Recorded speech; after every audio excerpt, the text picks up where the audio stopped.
Hey guys, tonight we begin with a queen, a woman so clever, ruthless and dangerously charming that her love life still gives historians anxiety.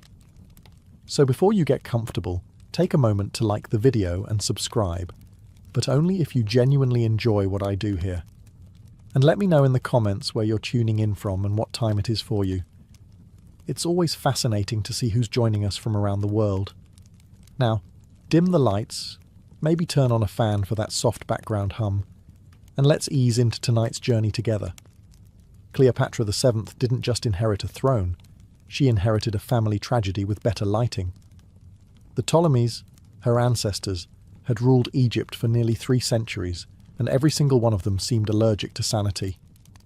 They were Greek royals pretending to be Egyptian gods, which was fine until they started taking it literally. Their favourite hobby? Marrying each other. The Ptolemies were so obsessed with keeping the bloodline pure that their family tree looked less like a tree and more like a pretzel. Generations of sibling marriages produced rulers with the emotional stability of wet papyrus. Cleopatra was one of the rare exceptions, intelligent, multilingual, and only slightly traumatized by her relatives. She grew up in Alexandria, the Las Vegas of the ancient world, beautiful, loud, and constantly one bad decision away from chaos. The palace was filled with golden statues, marble corridors, and enough gossip to fuel an entire Netflix series. Outside, the great library held the combined knowledge of the known world. Inside, her family couldn't remember which Ptolemy was currently king. Her father, Ptolemy XII, nicknamed Orleats, the flute player, wasn't famous for wisdom or leadership, mostly for bribing Roman senators and playing the flute while the empire crumbled around him. Historians call it diplomacy. Realistically, it was just vibing through political collapse. Cleopatra watched as he threw Egypt's wealth at Rome to keep his throne, learning an important royal lesson. When you can't rule well, pay someone scarier not to notice. At home, survival was a full-time job. Her siblings plotted, courtiers schemed, and poison was practically a condiment. Cleopatra learned early how to smile convincingly while mentally calculating who might try to stab her next. By 14, she could flatter a priest, quote Aristotle, and tell when a wine cup wasn't safe to drink, all essential skills for a dynasty that considered murder a form of networking. The Ptolemaic family motto might as well have been, "It's only treason if you fail." And in that madness, Cleopatra thrived.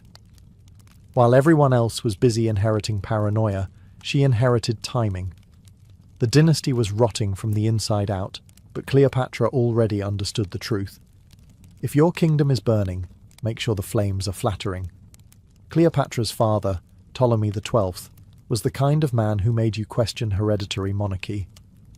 His nickname, Orleats, the flute player, says it all. While other kings led armies or built monuments, he played music and begged Rome for financial aid. Imagine a man ruling an empire like he's trying to host a dinner party during a hurricane. That was Orleats. Egypt under his reign was, let's call it, financially creative. He spent lavishly on Roman bribes to keep his crown, which worked right up until he couldn't afford more bribes.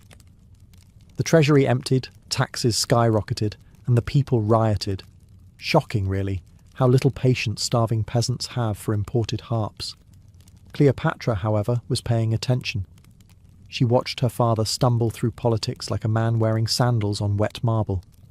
He exiled rivals, trusted traitors, and tried to charm senators with music, not metaphorically. He literally played the flute for them. Cleopatra probably learned her first important lesson from him. Never mix performance art with foreign policy. But beneath the disaster, Orleats left his daughter one useful legacy: survival instinct. He was terrible at ruling but excellent at not dying, which in the Ptolemaic household was an accomplishment. He fled Egypt when the people revolted, hid in Rome, and somehow managed to buy his way back to power. Cleopatra observed all this like a scientist studying a bad experiment. She learned that leadership wasn't about justice or morality. It was about knowing when to bow, when to smile, and when to pretend to be impressed by Rome's ego. The Romans, for their part, treated Ptolemy like a cash machine that occasionally sang. They didn't respect him, they rented him. Cleopatra took note of that too. By the time she was 15, she'd figured out that Egypt's independence hung by a single thread, and that thread was tied to Rome's greed. When Auletes died, he left behind a nearly bankrupt kingdom, a fragile throne, and several children who hated each other. A solid foundation for any Greek family. Cleopatra mourned publicly, of course, but privately. She probably felt relief. Because finally, it was her turn to play. And unlike her father, she didn't bring a flute to a knife fight. When Cleopatra's father finally died, Egypt let out a collective sigh of relief, followed immediately by another riot. His will, in all its wisdom, left the throne to Cleopatra and her little brother Ptolemy XIII, who was about 10 years old and still thought political negotiation meant crying louder. To make it official, they were also married.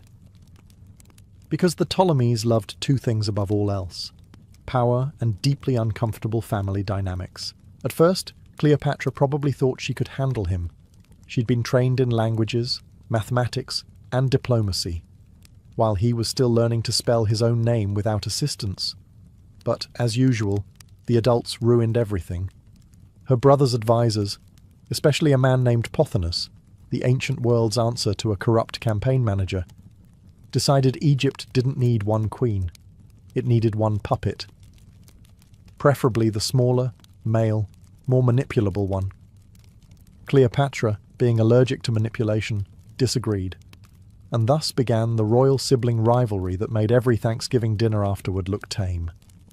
Propaganda flooded Alexandria. Murals, coins, and decrees started showing Ptolemy's face, slightly larger than Cleopatra's. Ancient Photoshop, basically. Cleopatra responded the only way possible, by disappearing. Well, exiled, technically. She was pushed out of the palace, stripped of power, and sent packing into the desert. Her little brother got the throne, his advisors got control, and Cleopatra got a sunburn and a grudge. But exile had its perks. Away from court, she gathered loyal troops, allies, and the kind of spite that fuels revolutions. The Ptolemaic civil war was brewing, half tragedy, half comedy, all family dysfunction. She wasn't just plotting her comeback, she was rehearsing it. Meanwhile, Egypt's capital turned into a political circus. Her brother's side claimed divine right, hers claimed competence, a rare luxury in Egyptian politics. Cleopatra knew she couldn't rely on numbers alone. She needed a symbol, a savior, someone powerful enough to tip the scales, preferably one with legions, influence, and maybe a weakness for ambitious women. And wouldn't you know it, just as things reached their breaking point, a Roman general sailed into Alexandria chasing another war. His name was Julius Caesar, and Cleopatra had just found her new favourite game piece. Cleopatra didn't do exile quietly. She wasn't the type to sit in a tent crying over lost thrones. She was the type to plan a comeback with the same calm focus as someone picking which poison to use at dinner. The year was 49 BCE and Cleopatra was 21, ambitious, brilliant, and furious. Her little brother, Ptolemy XIII, sat on the throne surrounded by men who thought governing meant hoarding gold and whispering conspiracy theories. Alexandria buzzed with gossip about the exiled queen in the desert, and somewhere between the sand and the silence, Cleopatra started recruiting. She gathered mercenaries, allies, and enough attitude to power a small kingdom. She still had loyal generals, men who remembered her intelligence, her authority, and the fact that she paid better than her brother's bureaucrats. Every night by the fire, Cleopatra plotted not just her return, but her rebranding. She wouldn't crawl back. She'd arrive back, larger than life, with the kind of entrance people would tell stories about for centuries. And then fate, or just historically convenient timing, intervened. Julius Caesar, fresh from Rome's civil war, sailed into Alexandria in pursuit of his rival Pompey, who had fled there seeking sanctuary. Unfortunately, Sanctuary in Egypt came with a strict no refunds policy. Ptolemy's men had already chopped off Pompey's head and presented it to Caesar like a party favour. Caesar, being Caesar, was disgusted, but also intrigued. Egypt was unstable, rich, and politically available. Cleopatra saw the opportunity instantly. She knew Rome didn't back weakness, it backed spectacle. If she could win over Caesar, the most powerful man in the known world, her throne was hers again. The problem? She was technically a fugitive in her own kingdom, surrounded by soldiers who'd rather kill her than let her near the palace. The solution was creative. According to legend, Cleopatra had herself smuggled into Caesar's quarters rolled up inside a carpet. When the rug unfurled, there she was, unarmed, uninvited, and absolutely unforgettable. In that single act, she went from exiled queen to political prodigy. Her brother had men, armies, and titles, but Cleopatra had something better: timing, theatrical instinct, and a Roman general who couldn't look away. Julius Caesar was not the kind of man who got surprised easily.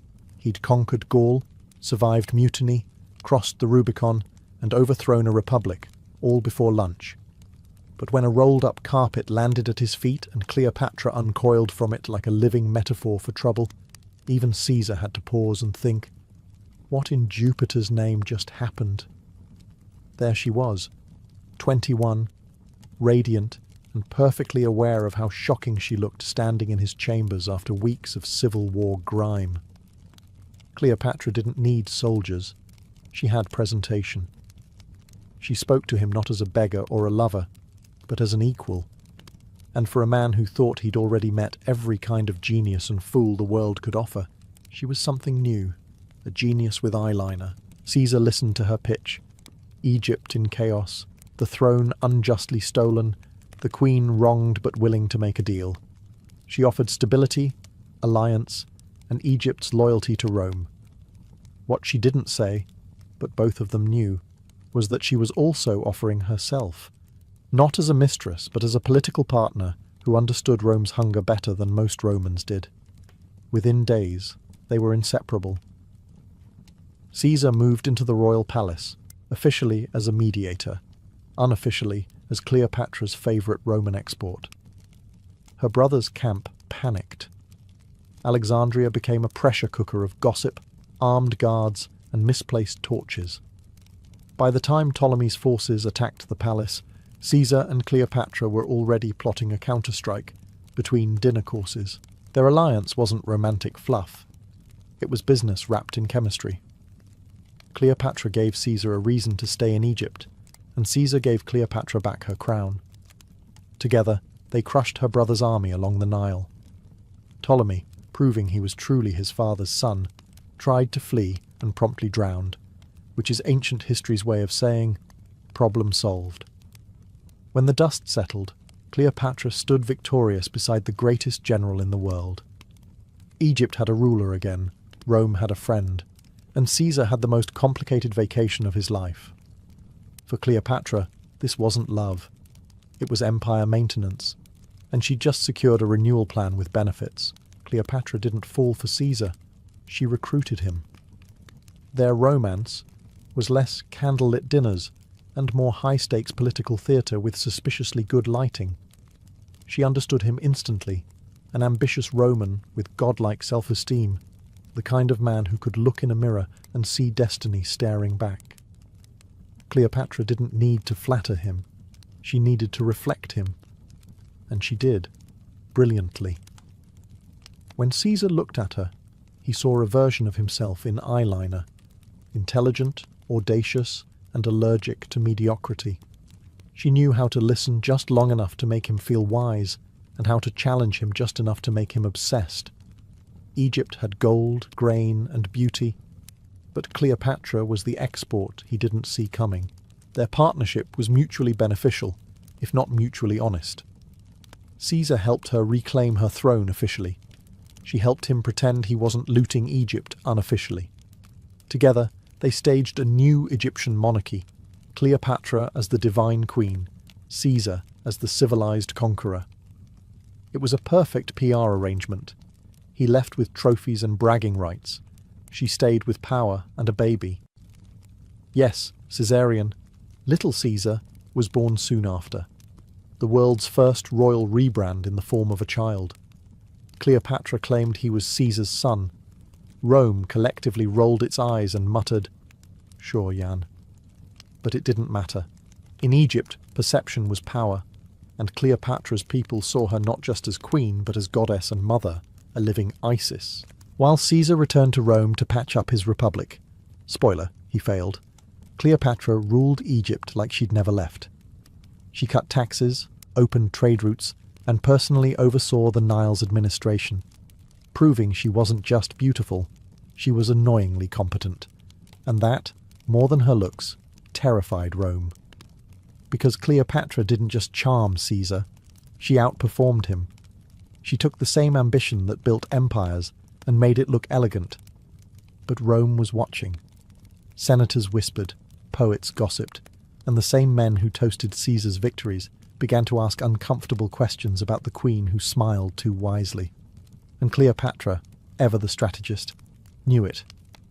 Power attracts envy the way honey attracts flies. The only difference? Cleopatra never swatted. She waited for them to drown. Cleopatra didn't just rule Egypt, she marketed it. She understood something most rulers and nearly all modern politicians still don't. Perception is currency. If people believe you're divine, they'll forgive you for taxes, invasions, and the occasional murdered sibling. So Cleopatra went full brand management.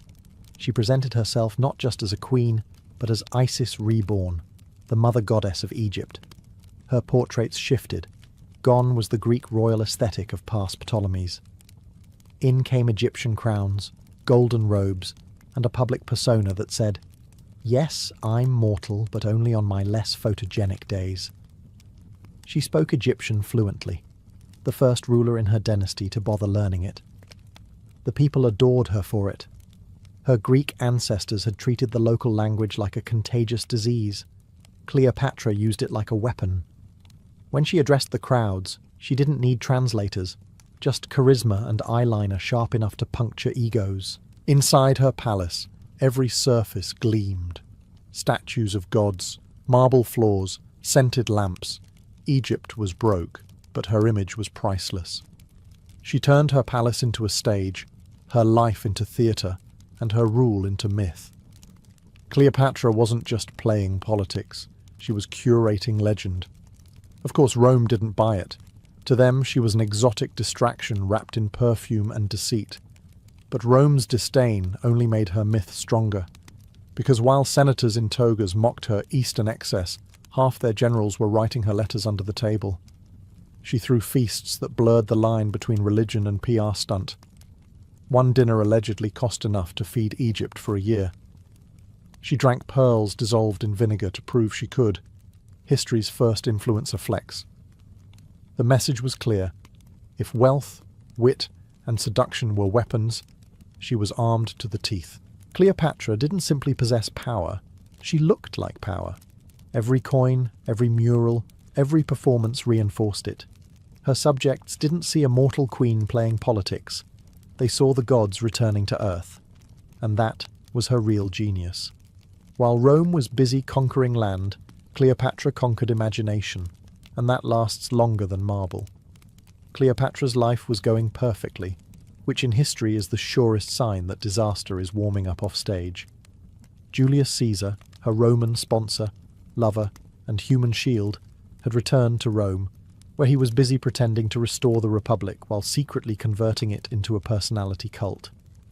Cleopatra visited him there once, parading through the city with their son, Caesarion, a move so subtle that even Roman senators could smell the ambition from 3 streets away. Rome didn't like Cleopatra. She was foreign, intelligent, female, and worst of all, not remotely impressed by senators. Her presence in Caesar's villa whispered all the wrong questions. Was he planning to make himself king? Was she planning to make herself queen of Rome? And could someone please explain why Caesar's calendar reforms involved quite so many festivals in her honour? The whispers became daggers. On the Ides of March, 44 BCE, Caesar was stabbed to death in the Senate by the same men who dined with him the night before. Rome called it patriotism. Cleopatra called it a scheduling inconvenience. When the news reached Alexandria, she didn't mourn, not publicly. She locked herself in the palace, took inventory of her assets, and realized her entire political safety net had just bled out on a marble floor. Egypt was independent again, in the same way a small animal is independent when the lion drops dead. Then came the chaos. Rome split into factions faster than a modern comment section. Octavian, Caesar's adopted heir, Mark Antony, his loyal general, and Lepidus, the guy history remembers only because he was standing nearby. Each wanted control of Rome, and each wanted Egypt's wealth. Cleopatra had two options: pick a winner or get annexed. She chose the same way she always did, by reading people better than they read themselves. Octavian was cold, young, and humorless. Lepidus was irrelevant. Mark Antony, on the other hand, was bold, impulsive, and famously bad with women who were smarter than him. In other words, perfect. Cleopatra would gamble everything again, just as she always had. Because in her world, loyalty was temporary, love was strategy, and survival, as always, depended on choosing the right Roman to ruin next.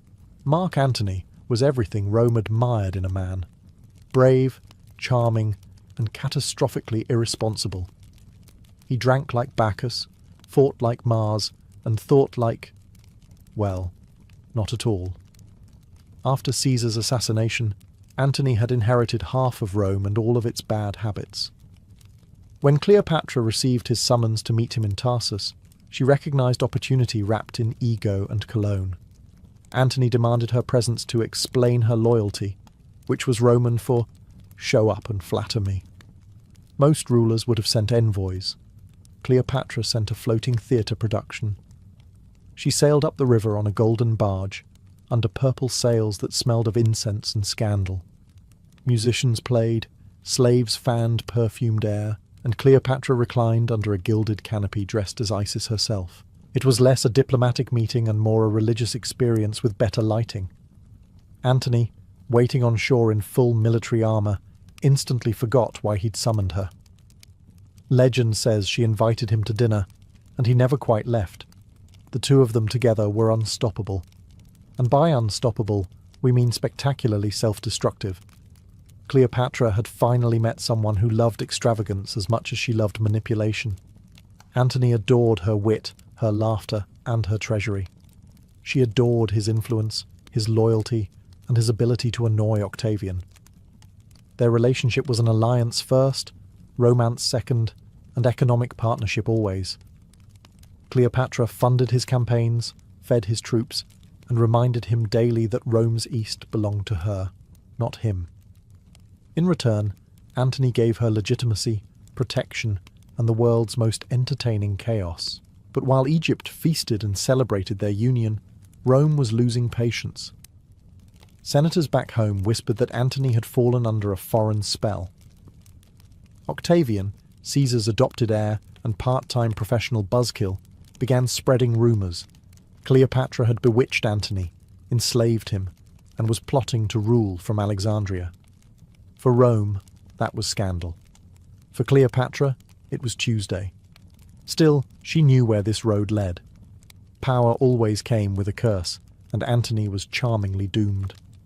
But for now, she had what she needed: an army, a Roman general in her pocket, and enough perfume to mask the smell of future catastrophe. Cleopatra and Mark Antony didn't fall in love. They collided. He was Rome's greatest general. She was Egypt's last pharaoh. Together, they were what happens when two very charismatic people realize they can get away with anything as long as they look good doing it. Their relationship wasn't subtle. Cleopatra threw banquets that made Caesar's look like work lunches. Gold plates, silver couches, rivers of wine, entire ships turned into party venues. Historians say she once bet Antony she could spend 10 million sesterces on a single dinner, and won by dissolving a pearl in vinegar and drinking it. To Antony, that wasn't arrogance. It was foreplay. They called themselves the new Dionysus and Isis, merging godhood with public relations. She ruled Egypt as divine queen. He commanded Rome's eastern provinces as her consort. Their coins bore both faces, side by side, equally powerful. A partnership so blasphemous to Roman patriarchy it practically made Octavian break out in hives. But make no mistake, beneath the perfume and pageantry, this was politics. Cleopatra saw in Antony the one man who could protect Egypt from Roman greed. Antony saw in her the one woman who could bankroll his war with Octavian. Love was optional, survival wasn't. Still, it's hard not to picture the two of them in Alexandria, reclining on gold couches, drunk on both wine and their own myth. He, the soldier who thought with his sword, in every sense. She, the strategist who could turn a glance into an ultimatum. Between battles, they threw costume parties, founded drinking clubs, and reenacted divine rituals that blurred the line between religion and scandal. The city adored them, half because they ruled like gods, half because they acted like reality TV before it existed. But in Rome, Octavian was carefully rewriting the script. Antony wasn't a hero anymore. He was a fool. Cleopatra wasn't a queen. She was a temptress leading him to ruin. And like every great story of power and passion, they were too busy being legends to notice the trap closing around them. After all, history's greatest love stories usually end the same way, with bad press and excellent last words. If Cleopatra's love life had been a play, this was the part where the audience starts shouting, "Don't trust the Romans." But Cleopatra, ever the optimist, believed that the right combination of gold, charisma, and theatrical divinity could keep Antony's homeland from ruining everything. She was wrong. Back in Rome, Octavian, Caesar's icy adopted son, was building his image as the man who would restore Roman virtue, which of course meant slandering everyone who was having more fun than him. Antony was his easiest target. Drunk, impulsive, and now living in Egypt with a foreign queen who claimed to be a goddess. For Octavian's propaganda machine, it was like Christmas came early. He spread rumours faster than an ancient Twitter thread. Antony was bewitched. Cleopatra had enslaved him. They spent their days feasting while the East bled and the Roman Republic wept. It was, essentially, the first state-sponsored tabloid campaign. And it worked. The Roman public, who once adored Antony, now saw him as the man who traded his toga for eyeliner. Meanwhile, in Alexandria, Cleopatra was busy not caring. She had children to raise, fleets to build, and a kingdom to maintain. While Octavian fretted about Roman morals, she was launching a new dynasty, literally. Antony's twins with Cleopatra, Alexander Helios and Cleopatra Selene, were paraded before the people as living gods. They were the future, the divine heirs of East and West. Subtle. Not remotely. Effective? Absolutely not. Rome lost its collective mind. Octavian declared that Antony was planning to move the Roman capital to Alexandria, because nothing terrifies a Roman senator like someone else having a better view of the sea. He leaked Antony's will, or something claiming to be it, which conveniently left everything to Cleopatra and their children. The message was clear. Antony wasn't Roman anymore. He was hers. It was propaganda gold. And in the Game of Thrones that was Roman politics, Cleopatra had just been cast as the villain. But Cleopatra wasn't panicking. She'd seen worse. Brothers, betrayals, even carpets. She believed charm and logic could still win Antony his reputation and her kingdom's safety. Unfortunately, Rome didn't want charm. It wanted blood, and Octavian was already sharpening the knife. By 31 BCE, Cleopatra and Mark Antony were the ancient world's worst-kept scandal. Rome was no longer gossiping, it was sharpening spears. Octavian, Caesar's icy heir and professional hater of fun, finally declared war. Not on Antony, of course. That would be treason. No, he declared war on Cleopatra, because calling it a war against a woman made it sound noble instead of political. Cleopatra and Antony gathered their fleets in the Gulf of Actium, hundreds of ships, thousands of men, and roughly zero coordination. Antony commanded the army. Cleopatra commanded reality. Their plan was simple: win. The execution, less so. His generals advised patience. Cleopatra preferred spectacle. After all, what's the point of empire if it doesn't look expensive? As dawn broke on September 2nd, Antony's navy met Octavian's forces under Admiral Agrippa, a man with half the ego and twice the brain. The wind betrayed them, the sea turned against them, and the battle dissolved into an aquatic traffic jam of panic and smoke. Then came the moment history still argues about. Cleopatra, seeing the chaos, turned her flagship around and sailed straight through the fighting line, her purple sails flashing like a royal nope. Antony, in a heroic display of passion or very poor impulse control, abandoned command and followed her. Nothing says military genius quite like deserting mid-battle because your girlfriend left early. The remaining troops, confused and leaderless, surrendered. Octavian's navy mopped up the rest, and the future emperor quietly thanked whatever gods handle poor decision-making in rival generals. Meanwhile, Cleopatra and Antony retreated to Egypt in awkward silence. Their fleet was gone, their allies defected, and their reputation was sinking faster than the ships they'd just lost. Still, Cleopatra didn't cry. Queens don't. She recalculated. If the game had changed, she'd change faster. Antony, however, didn't have the same survival software. He brooded, drank, and occasionally practiced looking noble in defeat. Cleopatra began stockpiling treasure and sending envoys to Octavian, already setting the stage for her next pivot. The Battle of Actium wasn't just a loss. It was the receipt. Proof that passion makes terrible military strategy. And for Cleopatra, it was time to write her final act. This time, without anyone else sharing the stage. After Actium, Cleopatra and Mark Antony drifted back to Alexandria like two celebrities returning home after a very public breakdown. The city greeted them politely, the ancient equivalent of clapping while hiding the wine. Their navy was gone, their army was disbanding, and their relationship had entered the maybe we should see other empires phase. Antony, once Rome's golden general, now spent his days pacing palace halls and glaring at the horizon like it personally owed him an apology. Cleopatra, meanwhile, was already scheming. Unlike Antony, she hadn't forgotten the first rule of survival. If you're still breathing, you're still negotiating. She sent envoys to Octavian, offering treasure, alliances, even the crown itself. If he'd just let her keep Egypt. Octavian naturally ignored her. He had no interest in compromise. He wanted a parade. Specifically, one with Cleopatra in chains. Inside the palace, things got darker and quieter. Antony's loyal soldiers began defecting, sensing which way the wind was blowing.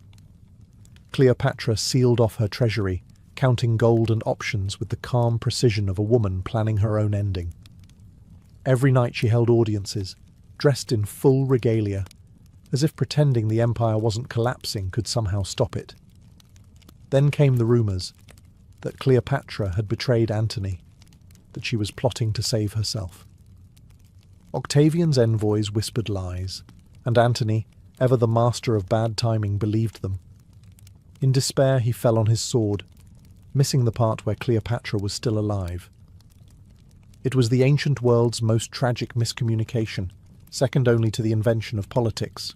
They carried him, bleeding and broken, to Cleopatra's mausoleum, where she held him as he died. The scene was pure theatre: gold walls, incense, and two doomed lovers performing their last act for history. He apologized for losing everything. She forgave him for being Roman. By the time Octavian marched into Alexandria, the dynasty was over.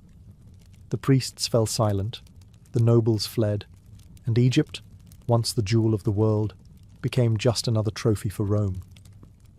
But Cleopatra didn't flinch.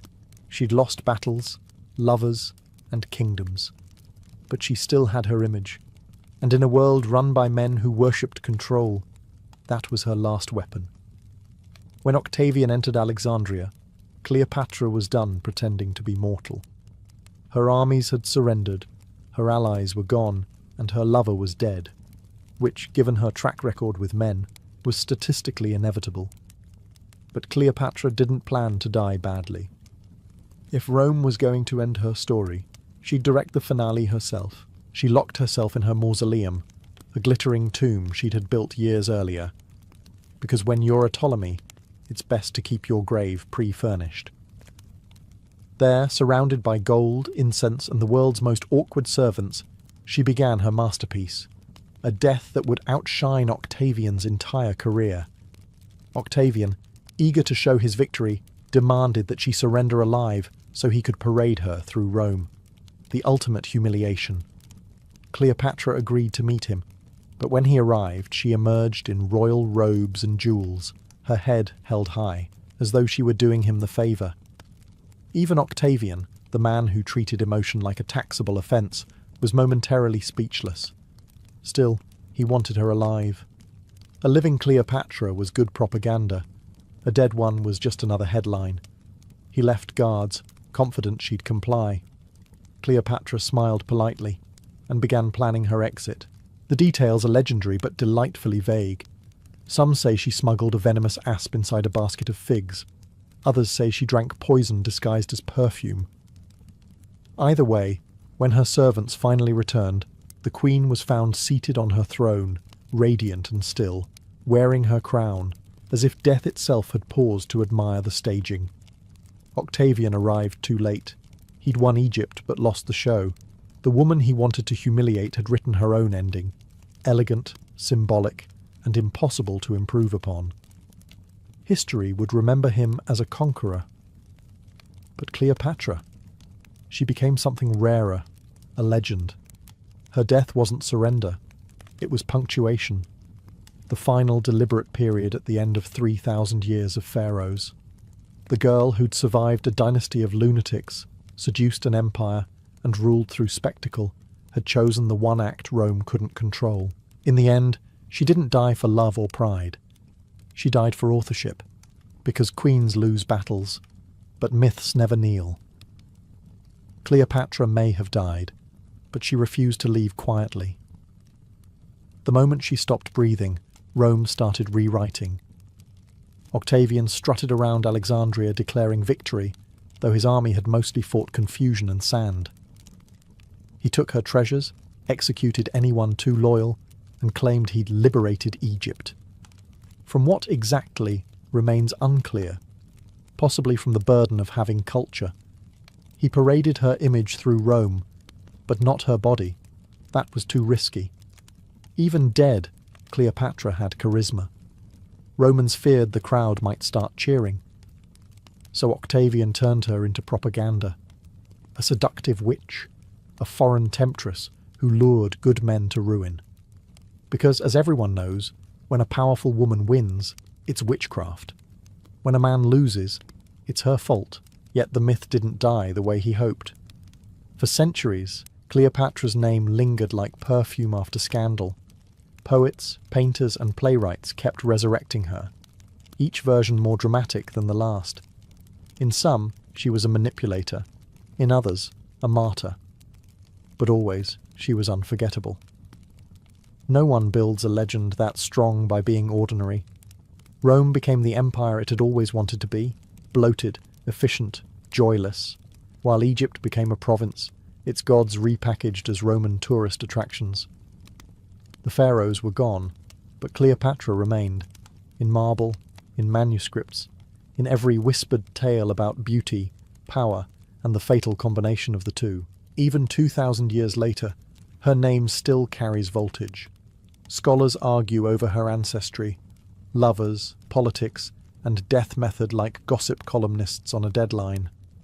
Hollywood turns her into a symbol of seduction. Historians try to turn her back into a ruler. The truth lies somewhere between a woman who used every weapon at her disposal, intellect, charm, timing, in a world where men controlled everything but her. She didn't lose. She was absorbed. Egypt fell, but Cleopatra ascended, into myth, where the victors can't touch her. Octavian became Augustus, Rome's first emperor. But ask anyone today who the last pharaoh was. They'll tell you. Ask who his name was, and most will blink. That's how history works. Conquerors get chapters, legends get eternity. Jerusalem smelled of incense and sweat. Beneath banners bearing the cross, knights prayed for salvation, and then paid for sin. Every Crusader city, from Acre to Antioch, had what they called domus consolationis, houses of comfort. These weren't humble shelters for pilgrims. They were brothels, officially tolerated and sometimes quietly managed under church oversight. Because in the Holy Land, even the most pious needed release. After weeks of battle and blood, soldiers returning from raids lined the narrow streets of Acre.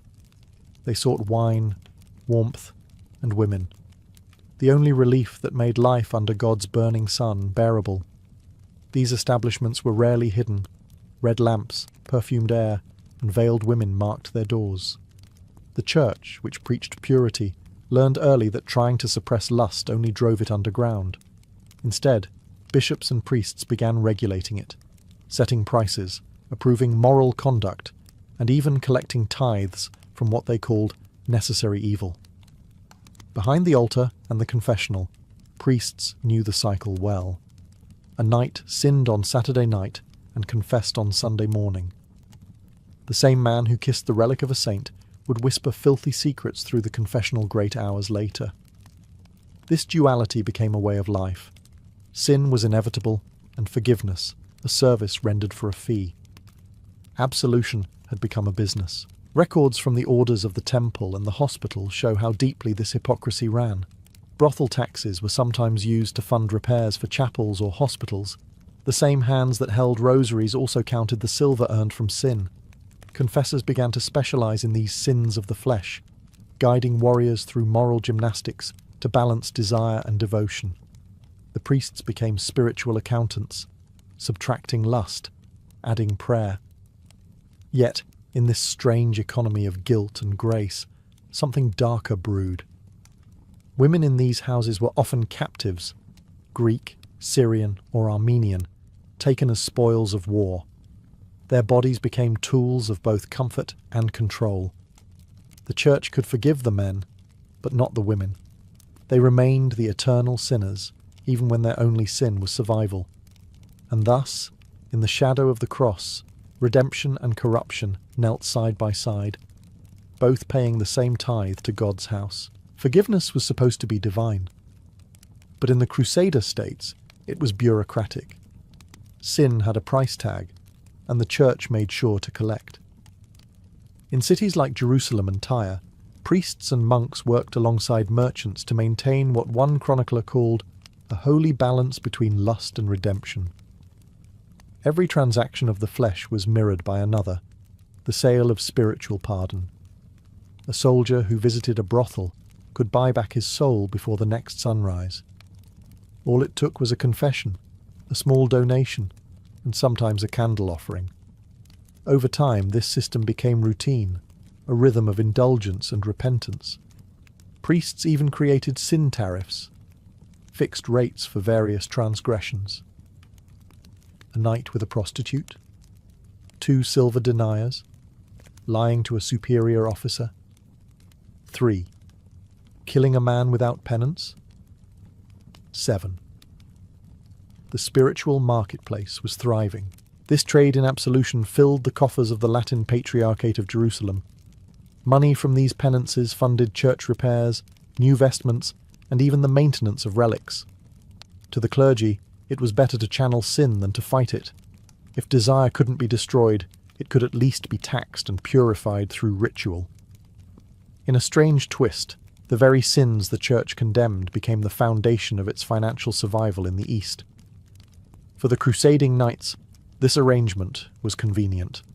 They lived in constant fear of death and damnation.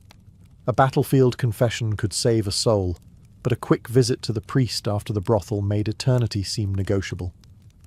Faith had become transactional, a system of spiritual bookkeeping, and in a land soaked in blood and temptation, everyone needed an accountant. The local clergy, many of them European men now stationed in the Levant, developed a kind of weary cynicism.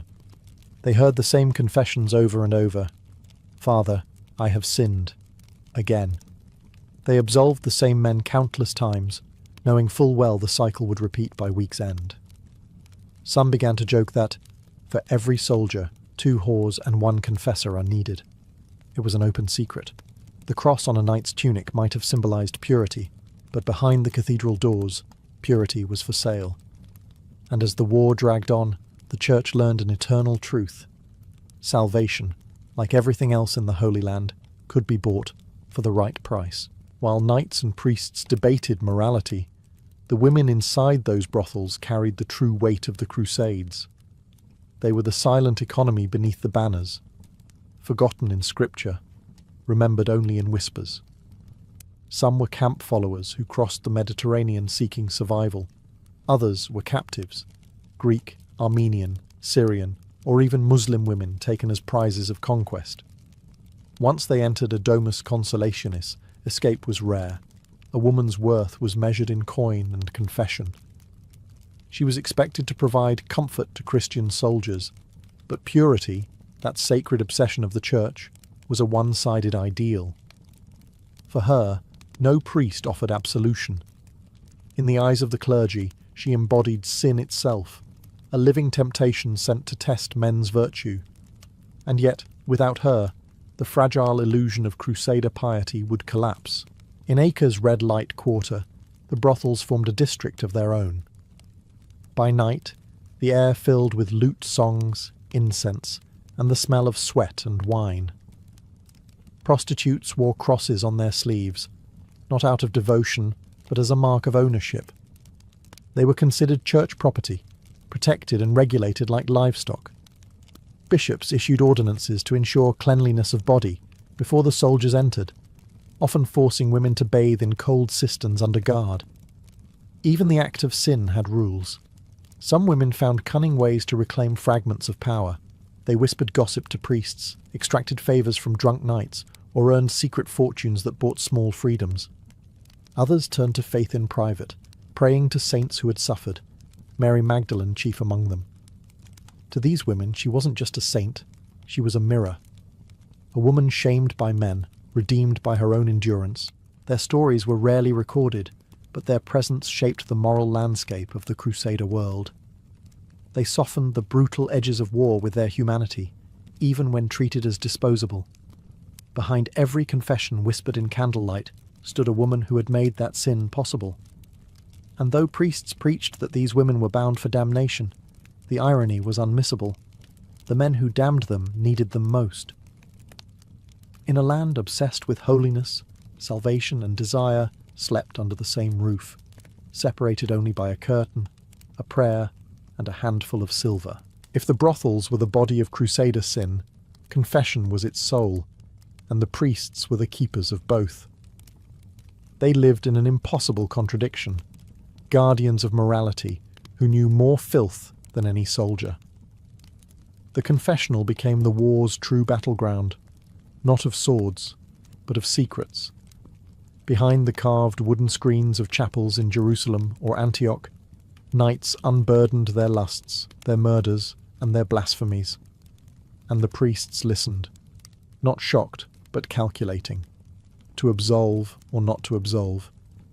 That was the priest's quiet dilemma. A knight who sinned too much might endanger his soul, but also his donations. The Church needed him alive, fighting and paying. Many confessors became pragmatists, turning divine law into moral arithmetic. Lust was a lesser sin than doubt, fornication, less dangerous than heresy.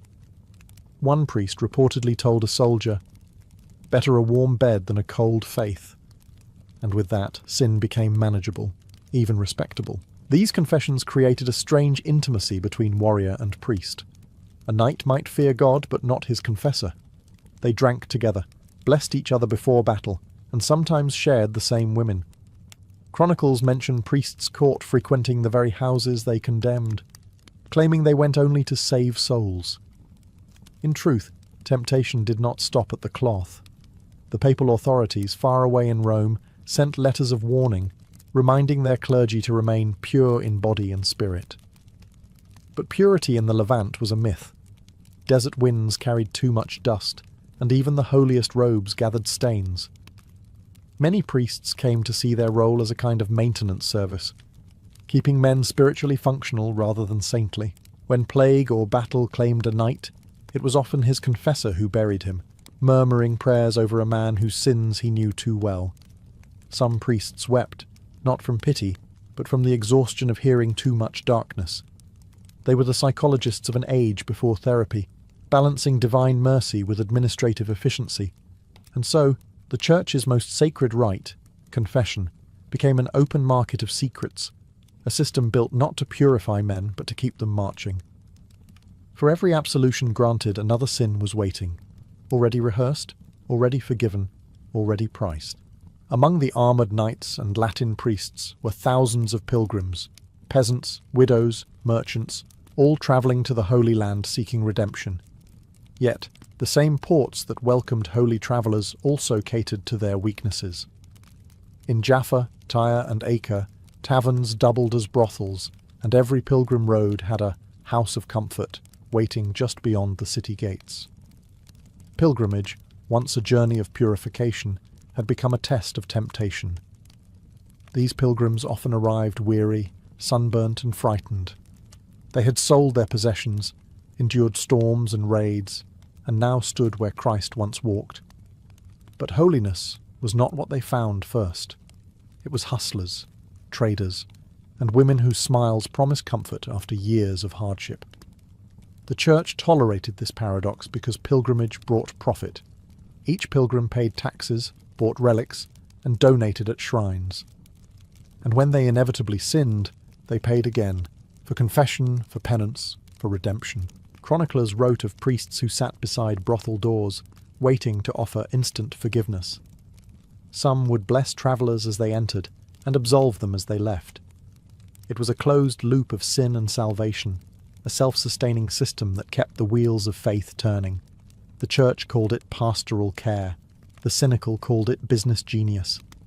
Female pilgrims faced even harsher realities. Many were widows or wives accompanying crusaders, left vulnerable on the road. In some accounts, desperate women entered these brothels not as clients but as workers, trading virtue for survival. A few found protection under knights or clerics, but most were simply absorbed into the machinery of sin and sanctity that defined the Crusader states. Yet the paradox went deeper than lust. Every pilgrim carried both devotion and desire in their hearts. The road to Jerusalem was meant to purify the soul, but it also stripped away illusions. Far from Europe's cathedrals, morality blurred. Survival became faith's truest form. By the time pilgrims returned home, they brought more than holy relics. They carried stories of indulgence, corruption, and the uneasy truth that holiness and humanity could not be separated. The Crusader world had transformed faith itself into commerce, and the pilgrim's journey into an endless confession, one that never really ended, even at the gates of Jerusalem. When the Crusaders first arrived in the East, they thought they were bringing civilization to a savage land. What they didn't expect was that the East would seduce them instead. The Levant was a world of perfumes, silks, and spices, a paradise that mocked their vows of poverty and restraint. Even the most devout knight found his resolve melting under the scent of jasmine and the softness of Damascus silk. Local culture treated sensuality differently. Byzantine and Arab cities had long operated under their own codes of pleasure, regulated, not hidden. In places like Antioch and Tyre, Crusaders encountered women who danced, bathed, and spoke openly of love. To men raised in grim stone castles and frozen chapels, this was intoxicating. The concept of holy war blurred with the experience of holy desire. And slowly, the Latin West began to adopt the East's unspoken rule. Sin, if properly managed, could coexist with sanctity. This cultural cross-contamination horrified the Church back home. Reports arrived in Rome describing knights who wore silk robes, burned incense, and kept concubines. One papal envoy lamented, "They came to fight for Christ and found comfort in the flesh of Saracens." But the truth was simpler.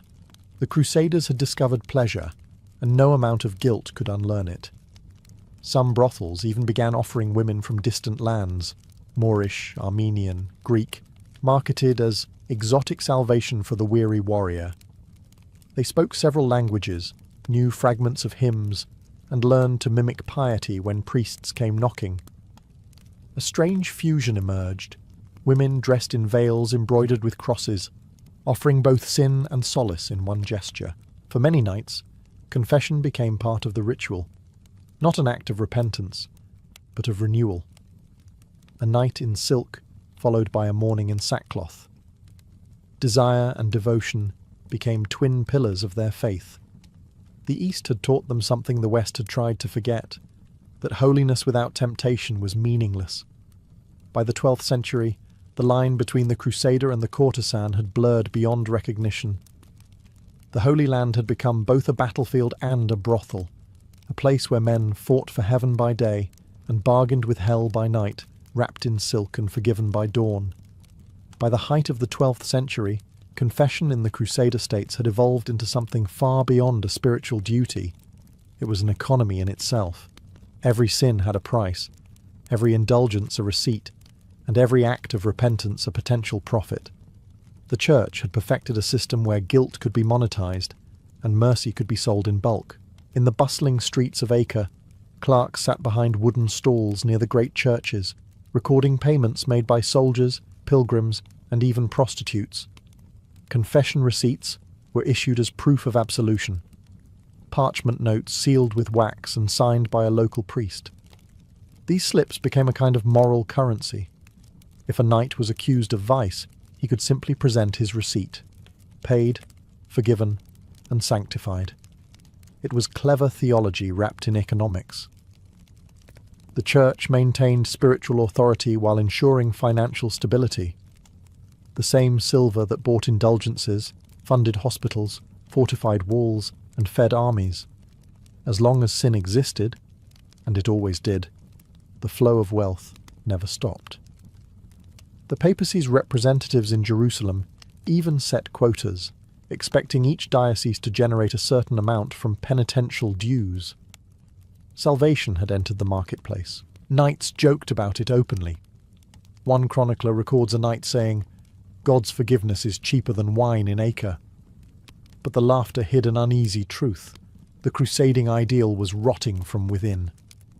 When virtue becomes transactional, faith becomes hollow. Priests began offering bulk absolutions before campaigns, blessing entire regiments at once to save time. Soldiers who died in battle were declared cleansed by default, their prior confessions assumed valid. Meanwhile, the brothels, unofficially taxed by the same church, provided a steady supply of customers. A knight could visit a prostitute, pay her in silver, then pay the priest in the same coin the next morning. The circle was perfect. Sin, spend, repent, repeat. This confession economy blurred the moral order of the Crusader world. It created a culture where men no longer feared sin, only unpaid dues. The Church had transformed human weakness into a renewable resource, a system that could outlast any war. In a strange way, the Crusader states had achieved what no theologian ever could. They had turned salvation itself into a business model. By the later Crusades, the tension between faith and vice had reached absurd levels. The Holy Land, meant to be the purest corner of Christendom, had become a moral mirage. On its surface gleamed cathedrals, relics, and holy processions. Beneath it, sin ran like a hidden river. Knights marched to Mass at dawn and stumbled from brothels by dusk. Priests who preached against temptation were rumoured to keep mistresses, and everyone, from the beggar to the bishop, seemed to know but refused to care. The contradictions were too profitable to challenge. Brothel taxes paid for the rebuilding of churches destroyed by Saracen raids. Confessional dues financed hospitals for wounded crusaders. Even relic traders, those peddlers of holiness, bought their imported spices and silks from the same merchants who supplied the houses of comfort. The entire Crusader economy was a web of sin feeding sanctity. Preachers tried to ignite moral reform. Bernard of Clairvaux himself thundered that the Crusaders had turned the Lord's vineyard into a tavern. But his warnings fell on deaf ears. The soldiers were tired, the priests complicit, and the Holy Land had grown used to its double life. In the taverns of Acre, drunk knights toasted with irony. To sin, may it never run out. Among the locals, this hypocrisy became a dark comedy. Muslim and Jewish merchants watched their conquerors prey in armour by day and barter for vice by night. Some even joined the trade, selling perfumes, silks and wines to the crusaders who claimed to despise excess. One chronicler from Damascus wrote, "Their cross is heavy, but their lust heavier still." Within monasteries, whispers spread that the frontier had corrupted even the holiest orders. Rumours claimed that Templars and Hospitallers kept secret brothels under the guise of charitable houses. Whether true or not, the story stuck, because they fit too well, and yet the Crusaders still saw themselves as righteous. Confession kept their conscience clean, indulgences washed away guilt, and the next sunrise offered another chance to begin again, until the next sin. In that endless loop of repentance and relapse, the Crusaders created something uniquely medieval, a world where faith survived not in spite of sin, but because of it. The Holy Land, once a dream of purity, had become a theatre of contradictions, a divine joke whispered behind the confessional curtain. By the end of the Crusades, everything holy had a price. Swords, relics, indulgences, even redemption. The Church, stretched thin by endless wars and dwindling support from Europe, had institutionalized forgiveness. Penance was no longer a humble act of repentance, but a lucrative enterprise. Priests who once whispered prayers now issued documents, papal indulgences promising the erasure of sins for a modest fee. The lines between salvation and commerce had blurred beyond recognition. A knight who could not afford to return home might sell his armour for absolution. A prostitute might tithe part of her earnings to secure a mass said in her name. Even mercenaries began paying advance confessions, preemptive forgiveness for sins not yet committed. It was faith turned into accounting, redemption turned into paperwork. Every sin became a transaction, every prayer an invoice. The great irony was that this system worked. The Church remained solvent. The cities of the Crusader states glittered with marble, incense, and stained glass, monuments built from guilt. The faithful believed that by paying, they were participating in divine order. And the priests, half-believers themselves, saw no reason to stop what God clearly allowed to prosper. There were dissenters, of course. A few monks spoke against the trade, calling it a second Babel built on the bones of whores and warriors. But most were silenced or conveniently reassigned. The system had grown too big to fail, and in its twisted way, it served its purpose, keeping faith alive, even when faith had become a shadow of itself. As the Crusades waned and the last Christian strongholds fell, the confession economy collapsed with them. But the idea survived. Centuries later, it would re-emerge in Europe as the indulgence trade, sparking revolutions, reforms, and wars of its own. The seeds of Martin Luther's rebellion were planted not in Wittenberg, but here, in the dusty confessionals of Acre and Jerusalem, where knights and priests turned sin into currency. In the end, the Crusader world left behind no pure saints, only men and women who learned to live between sin and sanctity. Their legacy was not holiness, but a lesson that wherever faith meets profit, salvation becomes just another commodity, stamped, sealed, and sold in the name of God. The Hanging Gardens of Babylon, a name that drips with legend, poetry, and doubt. Ancient travellers spoke of it as if they'd seen heaven on earth, a palace wrapped in green, where trees grew from terraces instead of soil, and streams ran uphill through hidden channels. But here's the mystery. No one has ever found a single brick of it. Not one inscription, not one foundation stone, not even a tablet from Babylon mentioning its existence. Out of all the 7 wonders of the ancient world, this one might never have existed at all. According to the ancient Greeks, the gardens stood in the heart of Babylon, built by King Nebuchadnezzar II for his queen, Amytis of Media. She missed the mountains and forests of her homeland, so the king promised her a mountain of his own making, one made of stone, water, and love. Terraces were said to rise like steps toward the sky, each overflowing with palms, cypresses, and blossoms that perfumed the desert air. Water supposedly poured from hidden pumps that defied nature, irrigating every level in a perpetual man-made rain. Greek historians like Strabo and Diodorus Siculus wrote about it centuries after it supposedly stood. They described gardens so vast they could shelter full-grown trees, sustained by a marvel of engineering that baffled even modern minds, an ancient irrigation system that lifted the Euphrates itself. But these were second-hand stories, retold and romanticized by men who had never set foot in Babylon. They heard tales from soldiers, merchants, and dreamers, and wrote them down as fact. When modern archaeologists excavated Babylon, they found Nebuchadnezzar's palaces, his ziggurats, his inscriptions, his gates, but no garden. The silence of the earth raised an uncomfortable question.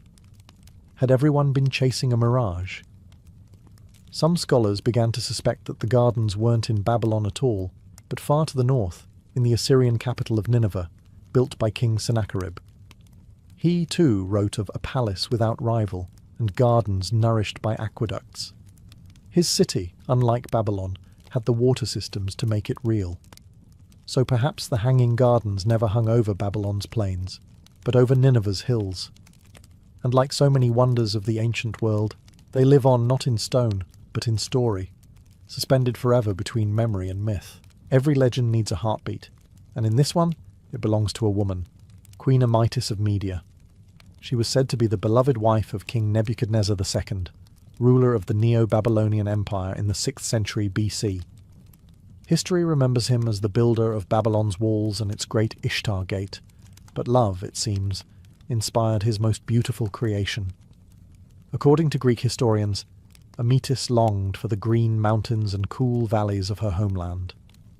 Babylon, with its scorching plains and endless sands, felt lifeless to her. So Nebuchadnezzar vowed to bring the mountains to her. Imagine the king's vision. In the heart of the desert, he would raise a garden that climbed toward heaven. Terraces of stone would be stacked high, each planted with cypresses, palms, figs, and roses. Exotic trees from distant lands would hang over the walls, their roots hidden in deep earthen beds. Water would flow everywhere, glittering streams and misty cascades that turned the dry air cool. For Amytis, this would not just be a monument, but a piece of home reborn in the desert. It was an act of love disguised as architecture. Babylon's citizens called it the Mountain of Marvels. From afar, it looked like a green pyramid shimmering in the heat. From within, it was said to echo with birdsong and the hum of hidden machinery. Slaves and engineers worked tirelessly to maintain the illusion, hauling soil, pruning trees, and keeping the water flowing from sunrise to sunset. Nebuchadnezzar's devotion to Amytis became part of Babylon's identity. In an empire obsessed with grandeur and divine favour, the king's hanging mountain symbolized both royal power and tender affection. It said to the world, Babylon could conquer nature itself. But like every great love story, this one rests on fragile ground. No Babylonian inscription ever mentions Amytis. No records of the garden exist in the vast archives of Nebuchadnezzar's reign. Was she real, or just a poetic invention by later storytellers? Perhaps she was a metaphor, not a woman of flesh and bone, but a symbol of Babylon's longing for beauty in a barren world. Whether queen or myth, Amytis became the soul of the garden, and the reason it still haunts history's imagination. Before we can imagine the hanging gardens, we must first picture Babylon itself, a city so grand that even its ruins left conquerors speechless. Set on the fertile plains of Mesopotamia, near the banks of the Euphrates River, Babylon was the beating heart of an empire that worshipped size, order, and spectacle. When ancient travellers approached its walls, they saw a city that glittered beneath the desert sun. Towers, ziggurats, and temples painted in deep blues and golds. Everything about Babylon declared its king's divine ambition. At the city's core stood the famed Ishtar Gate, a towering arch of glazed bricks, its surface alive with golden lions and dragons. It was both entrance and warning. Beyond this gate lay a city built to impress the gods. Nebuchadnezzar's palace stretched nearby, a labyrinth of courtyards, colonnades, and towering halls. Here, among marble floors and lapis walls, the hanging gardens supposedly bloomed. To the Babylonians, nature was not separate from the divine. Rivers were gods, mountains sacred, gardens symbolic of paradise itself. By creating a lush oasis in the middle of the desert, Nebuchadnezzar wasn't just indulging his wife, he was asserting control over the very forces of nature. A garden that hung in the air wasn't just a wonder of engineering, it was a declaration that Babylon had mastered creation itself. Visitors claimed the gardens were visible from miles away. They wrote of terraced layers that rose like steps to heaven, each one bursting with life. Palms, olives, cedars and vines. The sound of trickling water filled the air, while the scent of flowers mingled with incense from nearby temples. Birds from far-off lands were said to nest there, feeding on the fruits that cascaded down the walls. To stand beneath it was to stand inside a living temple, part architecture, part Eden. Yet beneath this paradise, Babylon's people lived ordinary, dusty lives. Traders haggled in the markets, priests tended their idols, and soldiers marched under the relentless sun. The hanging gardens, whether myth or reality, stood as a reminder of what Babylon wanted to be, a bridge between heaven and earth, where kings played gods and love could rewrite the laws of nature. If the hanging gardens truly existed, they would have been the most advanced feat of engineering in the ancient world. Babylon lay in the heart of a desert, where rain was rare and water meant survival. To sustain a mountain of greenery there, someone had to outwit nature itself. Ancient writers hinted at the miracle behind the beauty. A hidden system of gears, screws and pulleys that lifted water from the Euphrates River to the highest terraces, an artificial waterfall feeding an impossible paradise. Greek historians like Strabo and Philo of Byzantium described this mysterious mechanism as machines that drew water ceaselessly. Some believe it was an early version of what we now call the Archimedes screw, a spiraling tube that could lift water when turned by hand or animal power. Others think it used a chain pump system, with bronze buckets linked in an endless loop, clanking rhythmically in the shadows while life bloomed above. To the people of Babylon, this sound, the heartbeat of the gardens, would have been as sacred as temple bells. Imagine the scene. Beneath the terraces, slaves and engineers working in damp tunnels, shoveling water into channels carved through brick and bitumen. Above them, fountains spilled into pools, and the queen walked among palms and myrtles that swayed in the desert wind. Every drop of water that reached her feet had travelled uphill, a triumph of human will over nature's indifference. But such brilliance would not come cheap. The gardens would have demanded constant labour, a small army to tend, repair, and irrigate day and night. Babylon's engineers were already famous for their mastery of hydraulics. They had tamed rivers, built canals, and irrigated farmlands for miles.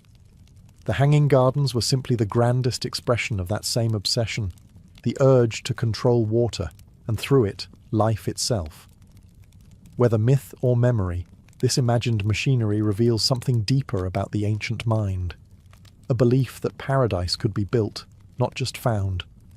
The gardens weren't merely decoration. They were proof that mankind could imitate the gods, turning barren earth into heaven through invention. And if the legend is true, the hum of those hidden machines was the sound of humanity's first great defiance against the limits of nature. In Babylon, nothing was ever built just for beauty. Every wall, every ziggurat, every column carried a message, and the hanging gardens, whether real or imagined, spoke louder than any temple. They were not simply a gift of love from a king to his queen. They were a proclamation of power. To build a mountain of greenery in the middle of the desert was to defy the natural world, and in ancient Mesopotamia, defiance of nature was divine territory. Only gods could create life in barren soil. Nebuchadnezzar was declaring that he too could do what gods did. The Babylonians believed kings ruled by divine favor, that their authority was an extension of the cosmic order. So when Nebuchadnezzar raised his mountain of marvels, he wasn't just building for a Midas, he was constructing a political statement. A king who could make the desert bloom could make an empire flourish. The garden was both a love letter and a propaganda piece, a visual sermon about his unmatched wealth, engineering, and piety. Visitors entering Babylon through the Ishtar Gate would have seen the terraces shimmering above the city walls, greenery spilling over like water. To foreign envoys, it was breathtaking. To Babylon's subjects, it was a reminder their king could command both earth and sky. The hanging gardens symbolized the triumph of civilization over chaos, an eternal theme in Mesopotamian thought. The wild had been tamed. The gods were pleased. The king reigned supreme. Even the choice of plants carried meaning. Imported cedars from Lebanon, myrtles from Media, and lotus from distant lands turned the garden into a living map of Nebuchadnezzar's empire. Each flower was a quiet reminder of conquest. The air itself became imperial, perfumed by victory. And while poets praised its beauty, priests understood its deeper role. The hanging gardens were a ritual space, a place where divine order was displayed through human design. It was not enough for Babylon to worship the gods. It had to rival them. In that way, the gardens transcended romance. They became the perfect symbol of Babylon itself, seductive, impossible, and proud. A city that refused to bow to the laws of nature, just as its ruler refused to bow to the limits of man. For centuries, travellers swore that the Hanging Gardens stood in Babylon. Greek historians like Herodotus, Strabo, and Diodorus Siculus described them with awe, terraces of lush greenery rising like a staircase to heaven. Yet the curious thing is this. The earliest Babylonian records, thousands of clay tablets detailing every aspect of the empire, never once mention the gardens. No construction orders, no workers' lists, no royal dedications. Nothing. It was as if the most magnificent creation of Nebuchadnezzar's reign had been erased from history before it was ever written. This silence baffled archaeologists. When the German scholar Robert Koldewey excavated Babylon in the early 1900s, he searched tirelessly for traces of the fabled wonder. He found massive walls, a royal palace, and even vaulted rooms that he believed might have supported the gardens. But there was no irrigation system, no sign of the waterworks the ancient writers described. Later scholars re-examined his findings and concluded he might have mistaken something else entirely, perhaps a storehouse or a ceremonial court, for the legendary site. Then came a twist. In the 1990s, Oxford scholar Stephanie Dalley proposed a daring theory. The Hanging Gardens weren't in Babylon at all. They belonged to Nineveh, 300 miles to the north, the capital of Assyria, ruled by King Sennacherib. Unlike Nebuchadnezzar, Sennacherib actually left inscriptions describing a wonder for all people, a garden watered by an intricate network of aqueducts and canals. His texts even mention the world's first known water-raising screw, centuries before Archimedes. Dalley's argument upended history. Maybe Greek writers, hearing stories of an eastern wonder of greenery, confused the two great cities. Babylon's name survived, while Nineveh's was destroyed and forgotten, buried under centuries of conquest. The legend, like a seed blown by the wind, had simply taken root in the wrong soil. If true, it changes everything. The Hanging Gardens weren't a Babylonian love story at all, but an Assyrian triumph of engineering, a political masterpiece disguised as paradise. Yet perhaps that's the point. The story was never about geography. It was about the human need to believe that somewhere, once upon a time, a city in the desert made the impossible bloom. Whether in Babylon or Nineveh, the legend endures, because truth in the ancient world always grows best in shadow. If the Hanging Gardens didn't rise over Babylon, then perhaps they bloomed in Nineveh, the Assyrian capital that once rivaled any city on earth. In the 7th century BC, King Sennacherib ruled from its walls, calling himself King of the World. His ambitions dwarfed even those of Nebuchadnezzar. He boasted of transforming Nineveh into a palace without rival, fed by a water system so vast and sophisticated that it stunned engineers 2.5 millennia later. If paradise had ever been built by human hands, this was where it stood. Sennacherib's inscriptions describe an irrigation network spanning mountains and valleys, 50 miles of canals, tunnels, and aqueducts. He even mentions an invention that sounds suspiciously modern, a water-raising screw, centuries before Archimedes was born. These machines lifted water from the Tigris River into a series of terraced gardens surrounding his palace. His own words tell of trees of all lands, brought from distant corners of the empire, date palms, cypresses, pomegranates, and figs, planted to create a green sanctuary for the delight of the eyes. Archaeological evidence supports his claims. Outside modern-day Mosul, the remains of massive stone aqueducts still stand, bearing inscriptions of Sennacherib's reign. The most famous of them, at Jerwan, features cuneiform texts celebrating his miracle of water. Nearby, carved reliefs from his palace show gardens with terraces, streams, and royal figures beneath shade trees, a visual echo of the Hanging Gardens myth. So how did Nineveh's wonder become Babylon's? The answer lies in history's cruel erasures. After Sennacherib's assassination, Assyria fell. Nineveh was burned, its libraries buried, its name nearly wiped from memory. But Babylon endured in legend and scripture, the city of pride, excess, and divine punishment. When Greek historians heard tales of a wondrous garden in Mesopotamia, Babylon was the only name they recognized. The story simply migrated south. If Daly's theory is right, the Hanging Gardens were real, just misplaced by time. They weren't built for love, but for glory. Sennacherib's terraces were a monument to control. Water conquered, nature disciplined, empire eternal. And yet the irony is poetic. The true garden may have perished, while the false one, the myth of Babylon's paradise, continues to live forever in the world's imagination. The Hanging Gardens live in a strange twilight, too detailed to be pure fiction, yet too elusive to be proven true. Over centuries, the line between history and imagination blurred until the gardens became something more powerful than either, a shared memory of paradise. Ancient writers described them so vividly that readers could almost smell the myrrh, feel the cool mist, and hear the murmur of hidden fountains. Whether they existed or not no longer mattered. The story itself became the wonder. This merging of myth and memory reveals much about the ancient world.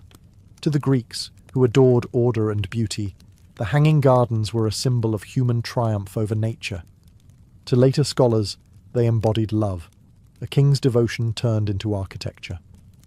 And to modern archaeologists, they represent the eternal human desire to shape the impossible. Each culture, across time, saw in the gardens a reflection of itself. Even today, Babylon's ruins whisper fragments of that legend. Broken bricks bear Nebuchadnezzar's name, but no trace of the paradise he supposedly built. Travellers still visit, hoping to glimpse some evidence that the poets weren't lying. Yet what they find instead is silence, a silence that invites imagination. Perhaps that's why the story endures. Every era, from ancient scribes to satellite archaeologists, has tried to fill that silence with new theories, new dreams. In a way, the myth survived precisely because it was unprovable. The absence of evidence became the fuel for endless reinvention. Artists painted it as a floating mountain of vines and waterfalls. Poets called it the stairway between heaven and earth.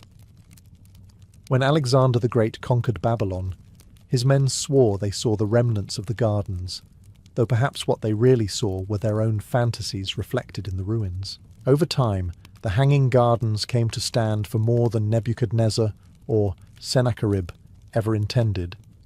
They became a symbol of longing itself, for beauty, for order, for something eternal, amid the dust of history, a city that vanished, a queen who may not have lived, and machinery that defied gravity, all woven together into a story that refuses to die.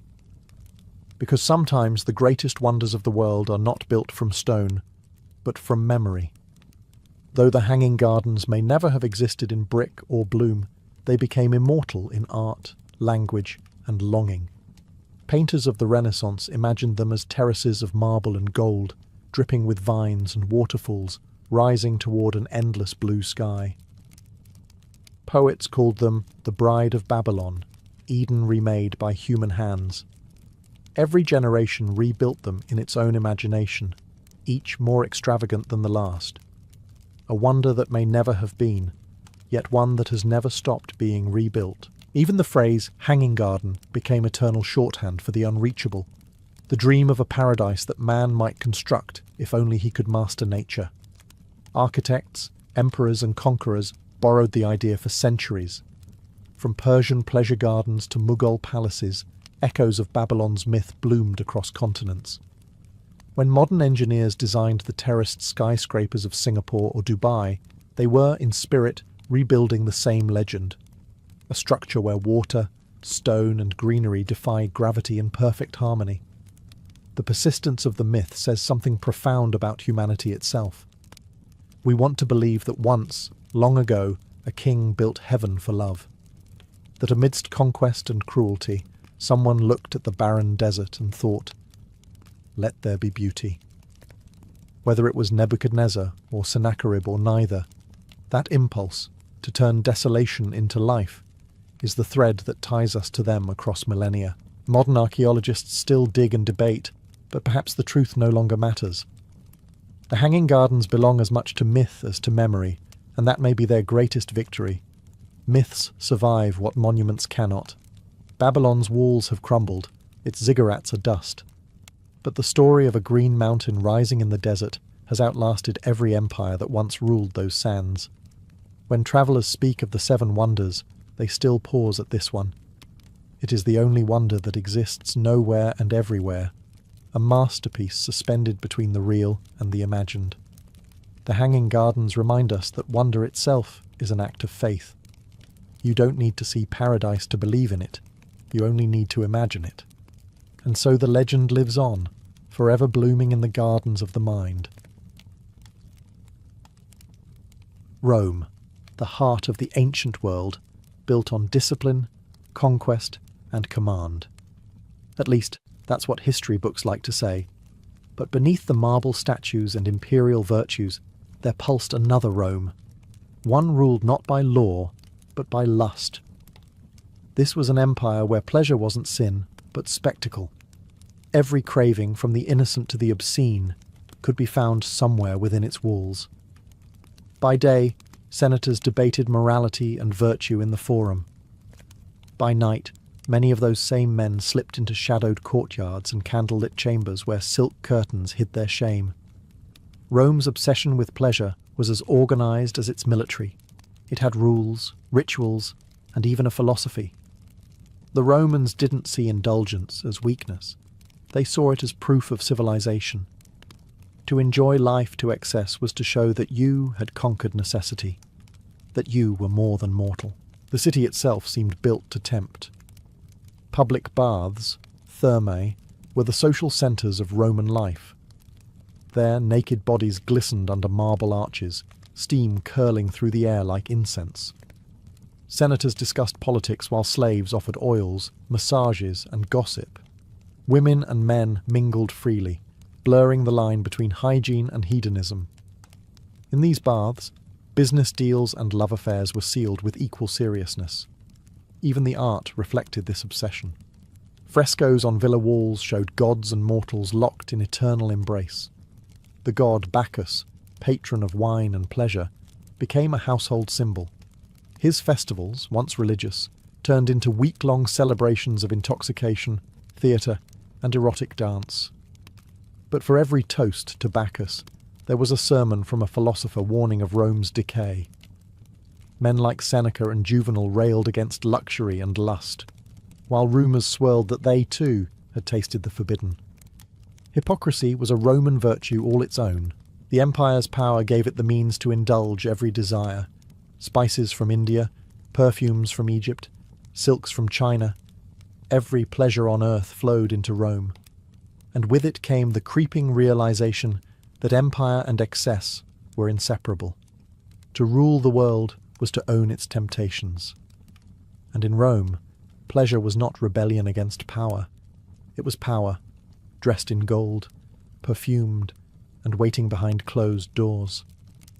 Behind the stately columns and political speeches, Rome's elite indulged in spectacles far more secret than any gladiatorial game.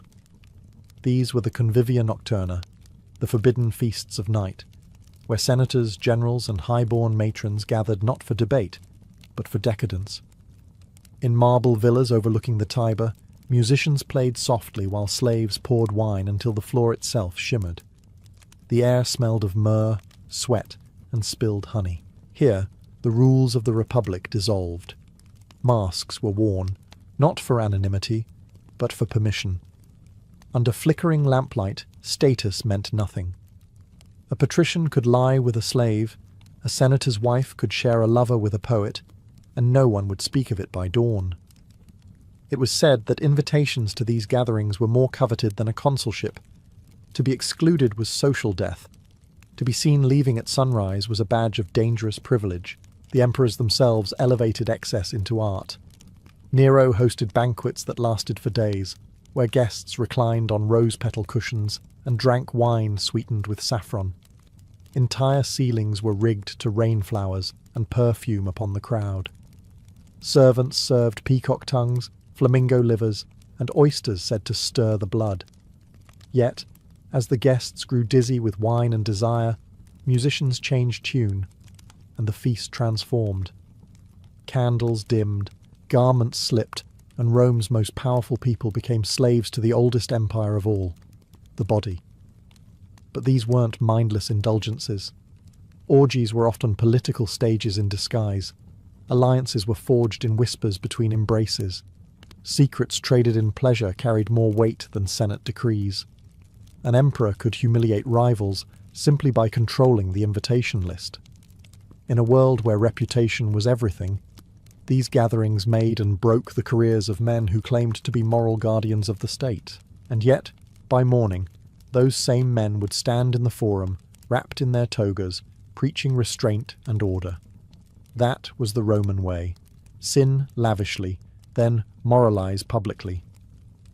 Pleasure was not the opposite of virtue in Rome, it was its mirror. For the powerful, the body became another battlefield, one where conquest was measured not in lands or legions, but in the surrender of others. To the Romans, pleasure was not always rebellion. Sometimes it was devotion. Religion and sensuality often shared the same altar. The gods of love, fertility, and wine demanded rituals that blurred the line between prayer and ecstasy. The Lupercalia, for instance, began as a fertility rite honouring Faunus, the rustic god of wild nature.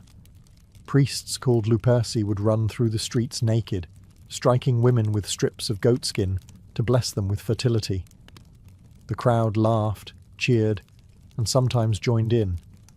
It was chaos disguised as sanctity, or sanctity disguised as chaos. Then came the cult of Bacchus, the most infamous of all. What began as harmless wine festivals spiraled into wild midnight ceremonies filled with music, masks, and frenzy. Men and women drank until their voices blurred into chants. Torches flared, drums beat faster, and soon the faithful fell into rapture. Outsiders whispered that orgies followed, that the Bacchantes, driven mad by the god, embraced strangers in the dark as acts of divine surrender. The Senate, terrified of this loss of control, eventually banned the Bacchic rites altogether. But the worship continued, in secret groves, in torchlit caves, in whispered prayers behind closed doors. Even the temples of Venus, the goddess of love, held their own contradictions. In certain shrines, priestesses known as meretrices sacrae offered themselves not as sinners, but as servants of the divine. To sleep with one of them was to share in the goddess's blessing. To refuse was almost impious. Religion gave lust a moral mask, and the people wore it gladly. This merging of the sacred and the sensual made Rome unique. The body was not condemned. It was celebrated as a vessel of divine experience. The same hands that poured wine for the gods might later pour it over a lover's skin. To be human was to be carnal, and to be carnal was, in its way, holy. The moralists of the empire, Stoics, philosophers, and senators, called this madness. They saw decay where others saw devotion. But for the average Roman, piety and pleasure were not opposites. They were two halves of the same prayer. One whispered to heaven, the other moaned in the dark. If there was one place where Rome's obsession with the body became undeniable, it was the Thermae, the public baths. To the Romans, bathing was more than hygiene. It was ritual, recreation, and performance all at once. Every class of citizen, from senators to slaves, gathered beneath vast domes filled with steam and laughter. Water gurgled through marble fountains. Light streamed through high arches. And in that shimmering air, modesty melted away. A typical Roman bath complex was a city within a city, complete with libraries, gardens, gyms, and lounges. Patrons moved through stages of pleasure: apoditerium, the changing hall; tepidarium, the warm room; caldarium, the hot bath; and finally the frigidarium, the cold plunge. But these weren't just cleansing rituals. They were theatre. Every gesture, every word, was part of an unspoken choreography of flirtation. Senators discussed politics while watching athletes oil their bodies. Noblewomen, veiled but curious, met lovers behind the misted columns. Even emperors visited, though they brought their own retinues to ensure the gossip stayed contained. The baths were also a marketplace of desire. Courtesans wandered freely, offering smiles and services with practiced subtlety. Musicians played near the fountains. Perfume sellers misted the air with rose and myrrh. Slaves rubbed scented oils onto their masters' backs, sometimes lingering longer than necessary. In these marble temples of steam, class, and virtue dissolved in the heat. The citizen and the courtesan, the philosopher and the gladiator, all were equal before the mirror of the water. Conservative Romans, of course, were horrified. The historian Sallust called the baths the ruin of Roman discipline, claiming that they softened both body and spirit. But by the empire's height, this protest had become little more than performance. The same senators who decried decadence in the Forum were often spotted reclining in the caldarium, surrounded by dancers and drink. By evening, the baths transformed into dens of intrigue. Lovers arranged secret meetings, spies traded whispers, and poets scribbled verses about the reflections of naked gods in rippling pools. For the Romans, water cleansed more than skin. It washed away inhibition. The Thermae became their mirror, pure on the surface, turbulent beneath. A place where pleasure was never hidden, only perfumed, shared, and baptized in heat. If the baths were Rome's playground, the brothels were its confessionals, the places where the empire's desires were both exposed and absolved. They were everywhere, in the bustling Subura district, near the gladiator schools, even tucked behind temples. From the outside, a lupanar looked ordinary: a narrow doorway, a flickering lamp, the faint smell of wine and oil. But step inside, and you entered Rome's most honest institution. The walls of these houses of pleasure were covered in frescoes depicting every act imaginable, not as art, but as advertisement. Each room was small, sometimes barely large enough for a bed and a niche for a coin box. Payment was made up front, usually a single as the price of a loaf of bread. Prostitutes, called lupai or she-wolves, worked day and night under the watch of the leno or lena, their pimps. Some were slaves, others freedwomen, and a rare few entrepreneurs of their own lust. The clientele ranged from filthy labourers to noblemen in disguise. Romans saw no shame in visiting a brothel, only in being caught preferring passion over politics. For many, these encounters were transactional acts. nothing more. But for others, the lupanar was escape, a place where social rank dissolved, where a senator could kneel before a slave and forget the world outside. Pompeii's brothel remains frozen in time, its graffiti offering glimpses of the human stories within. "I'm yours for 2 asses," one inscription reads. Another boasts, "Restituta pleases the best." It was crude, honest, and deeply Roman. Sex, to them, was a trade like any other, regulated, taxed, and sometimes even blessed by the gods. Venus herself had shrines near many lupanaria, as if sanctifying what others might call sin. The empire's appetite extended beyond Rome's borders. In port cities like Ostia and Alexandria, brothels catered to sailors, soldiers, and merchants of every nation. Exotic courtesans, Nubian, Greek, Gallic, were prized for their novelty. Pleasure had become an empire-wide export, one as valuable as olive oil or wine. And yet, in this world of bought love, loneliness lingered.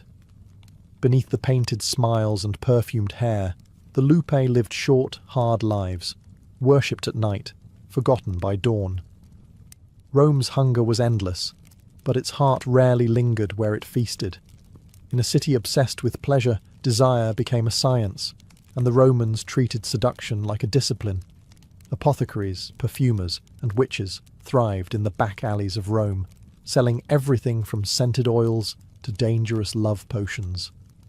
Behind the respectable facades of herbal shops, women known as veneficae whispered promises of passion for a price. "Make him burn for you," they said, mixing wine with strange powders, crushed herbs, and the occasional drop of blood. Love, in Rome, could be bottled. Perfume was the first weapon of attraction. Roman men drenched themselves in imported Arabian myrrh and Egyptian kyphi, while women favoured floral oils of rose, jasmine, and saffron. The scent wasn't just for allure, it was status. To smell of the East was to advertise wealth and sophistication. The poet Ovid, in his Ars Amatoria, even gave step-by-step guides on how to use perfume, clothes, and glances to conquer a lover's heart, or at least their attention. But the darker side of desire was alchemy. Love potions were brewed to enslave hearts, dull rivals, or inflame lust beyond reason. Recipes varied: mandrake root for madness, cantharides for arousal, or poppy resin to loosen inhibitions. The results were unpredictable and often fatal. Tales spread of men who went mad, women who vanished, and lovers who turned violent after drinking too deeply from the wrong cup. Yet demand never faded. In a city where everyone competed for affection and influence, love was both currency and weapon. Even the upper classes dabbled in such sorcery. The Empress Messalina was rumoured to use potions to maintain her legendary appetites, while senators' wives sought charms to reclaim wandering husbands. A common spell involved tying hair from the beloved into a knot and burning it with incense while chanting Venus's name, a plea for passion disguised as prayer. Rome's poets mocked it all, but they understood its pull. "Love is war," Ovid wrote, "and every soldier needs his weapons." The Romans believed that pleasure could be engineered, that nature itself could be seduced. Yet for all their potions and perfumes, one truth remained. Nothing enslaved the heart quite like obsession itself. Rome could conquer the world, but it could never conquer desire. If the brothels were Rome's underworld, the courtesans were its queens. They moved through the city like living art, educated, perfumed, and dangerous. Unlike the lupi who worked in dim rooms for coins, these women, known as meretrices honestae or honourable courtesans, entertained philosophers, senators, and generals. They were paid not only for pleasure, but for presence, conversation, poetry, intellect, and intrigue. To dine with one was a privilege. To be loved by one could ruin or remake a man's reputation. The most famous among them became celebrities of the empire. Volumnia Cytheris, once a slave, became mistress to Mark Antony and companion to Rome's greatest poets. Others, like Faustina and Flora, were known not just for beauty, but for political sway. They attended banquets beside men of rank, spoke freely about politics, and sometimes whispered secrets they were never meant to hear. In an empire ruled by men, these women learned to wield power in the only way society allowed, through fascination. Their salons rivaled temples in opulence. Musicians played soft lyres, while perfumed lamps flickered against walls painted with scenes of Venus and Mars. Guests reclined on cushions, discussing love and philosophy as the courtesan poured wine and guided conversation like a skilled general commanding an army of words. Seduction, for them, was theatre. Every gesture rehearsed, every silence deliberate. Many were highly educated, trained in Greek literature and rhetoric. They quoted Homer, debated Stoicism, and recited poetry that could charm even the most hardened soldier. Some kept writers and artists as lovers, shaping Roman art and literature from behind the curtain. Poets like Propertius and Tibullus immortalized them, women whose beauty inspired sonnets, whose cruelty inspired despair. But Rome's double standards were merciless. These same women who dazzled emperors could never marry them. They existed in the gilded shadows, worshipped, envied, and condemned. When the Senate debated morality, courtesans were often the scapegoats of decline. Yet behind closed doors, those same senators sent them gifts, letters, and poems written in trembling ink. The courtesan embodied Rome's greatest contradiction. She was both pleasure and power, sin and sophistication. In a world where virtue was worn like a mask, she was the only one honest enough to admit she was performing. For every indulgence Rome celebrated, there was a price. Beneath the perfume and poetry, decadence corroded the empire from within. Pleasure had become addiction, and addiction demanded escalation. What began as luxury turned into dependence, on feasts, on lust, on the endless pursuit of stimulation. Even the moralists who condemned excess were trapped by it. They could not look away from the very vice they denounced. Feasts grew obscene. Emperor Vitellius was said to dine 4 times a day, consuming flamingo tongues, eels fattened in milk, and peacocks stuffed with spices from India. Nero, never one to be outdone, hosted banquets where the guests reclined on silver couches under ceilings, rigged to rain rose petals, sometimes so many that people suffocated beneath the flowers. Pleasure had lost its grace. It had become spectacle, a competition of appetites where moderation was mocked as weakness. The pursuit of desire also bred paranoia. Love potions turned to poisons, seduction to blackmail. Courtesans were accused of witchcraft, senators of perversion. The Empress Messalina, infamous for her insatiable nature, was executed not for adultery, but for ambition.